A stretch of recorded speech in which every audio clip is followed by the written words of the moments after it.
धक्कादायक बातमी समोर येते। पंढरपूरमधून चारित्र्याच्या संशयावरून नवऱ्यानं कोयत्यानं सपासप वार करून पत्नीची निर्घृण हत्या केली आहे। पल्लवी उबाळे असं मृत महिलेचं नाव आहे। या हल्ल्यात 2 लहान मुलं गंभीर जखमी झालेली आहेत। टाकळी तालुका पंढरपूर इथं घडलेल्या या घटनेनं पंढरपूरसह संपूर्ण सोलापूर जिल्हा हादरलाय। तानाजी उबाळे असं आरोपीचं नाव असून या झटापटीत तेही जखमी झालेले आहेत। तानाजी उबाळे हा टाकळी इथं त्याच्या कुटुंबासोबत राहत होता। तानाजीला पत्नीच्या चारित्र्यावर सतत संशय येत होता। यावरून दोघांमध्ये नेहमीच टोकाचे वाद होत होते। बुधवारी 18 जून पहाटे याच कारणावरून दोघांमध्ये पुन्हा कडाक्याचं भांडण झालं। संतापाच्या भरात तानाजीनं पत्नीवर धारदार कोयत्यानं सपासप वार केले।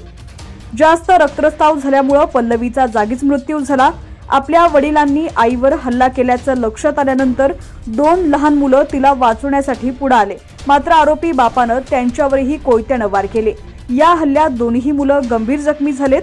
तानाजी हल्ला करत असताना पल्लवीनंही प्रतिकार करण्याचा प्रयत्न केला। या झटापटीमध्ये तानाजी उबाळे देखील गंभीर जखमी झालाय।